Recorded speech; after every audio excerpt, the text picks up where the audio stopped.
tous les amis, c'est Dinosaure Info, on se retrouve pour Encyclopédie partie 2. La dernière fois que je vous avais parlé, on était arrêté au Gallimimus. Bon, je vous avais pas raconté, mais on considérait un peu comme des autruches.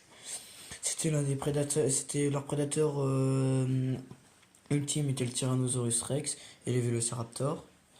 Ils se déplaçaient en groupe et on les appelait comme les autruches, l'ancêtre de l'autruche, car ils avaient les mêmes caractères physiques que les autruches. À la seconde page, on vous montre tout ce qu'on peut trouver dans un musée. Et ils font maintenant des dinosaures robotiques qui se déplient, qui bougent. Là, on a des ovitorosaures, comme des oiseaux, sauf qu'ils ont des très grandes griffes et des grandes plumes. Un seul coup peut tuer un animal, tellement les griffes sont pointues. Là, on a des œufs de dinosaures. On dirait plutôt, c'est plutôt des œufs de Diplodocus ou Brachiosaure.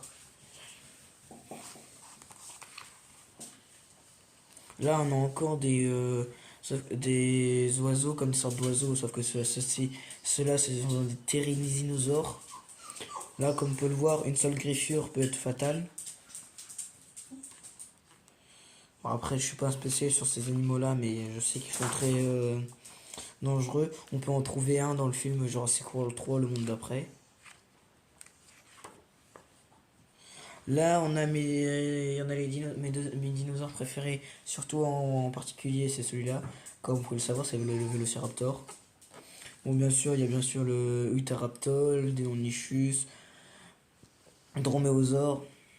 Bon, le Vélociraptor, comme on peut le voir dans les films, dans le film, on le voit, il n'a pas de plumes. Et il fait la taille quasiment d'un humain. Mais dans la vraie vie, il portait des plumes. Et on le sait car on a retrouvé des traces sur ses os de plumes. Et on a aussi trouvé un squelette de l'Ociraptor avec un squelette de Protoceratops. Donc on suppose qu'ils sont morts en se combattant dans un désert. Et comme on peut le voir, non, il n'est pas aussi grand que dans les films. Il fait à peu près là, il arrive à peu près aux hanches d'un humain, d'un adulte.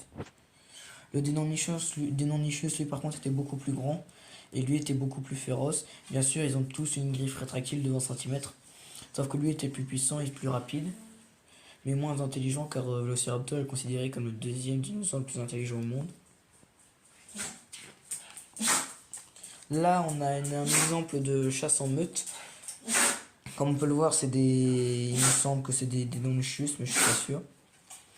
On les voit qu'ils attaquent un herbivore.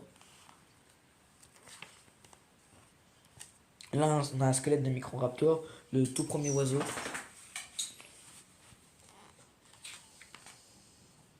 Là, c'est encore un squelette d'un oiseau. Là, on a les Troodons. Alors, eux, ce sont un peu comme des vélociraptors, sauf qu'ils n'ont pas une griffe rétractile de 20 cm. Et ils sont un peu moins rapides. Ils sont pas si intelligents que ça aussi, mais ils se déplacent en meute et ils sont carnivores. Ils ont vécu jusqu'à la fin du Crétacé. Là, on nous explique comment les dinosaures sont morts. Là, on peut voir que lorsque la météorite s'est écrasée, là, on peut voir le cratère qui s'est tué en Amérique. Et on peut voir que là, il y avait un combat entre deux tyrannosaures et un tricératops lorsque l'astéroïde est tombé. Et quand l'astéroïde s'est écrasé en Amérique, on peut voir qu'il y a eu des montagnes qui se sont formées sur le continent à l'endroit de l'impact. Après, on change un peu, on passe plus vraiment aux dinosaures, on passe un peu sur les premiers oiseaux, premiers chevaux, tout ça. Après, c'est tout ce qui est jusqu'à notre époque. Genre là, par exemple, on a les lapins et les rongeurs. Là, on a un castor et là, on a un écureuil volant. Comme on peut en voir aujourd'hui. Après, là, on a l'évolution des chevaux. Mais je vais pas trop vous parler sur ça. En tout cas, j'espère que ma vidéo vous aura plu. N'hésitez pas à liker et à vous abonner. Et partager la vidéo à vos amis. C'était Dinosaure Info. Et je vous dis ciao les potos.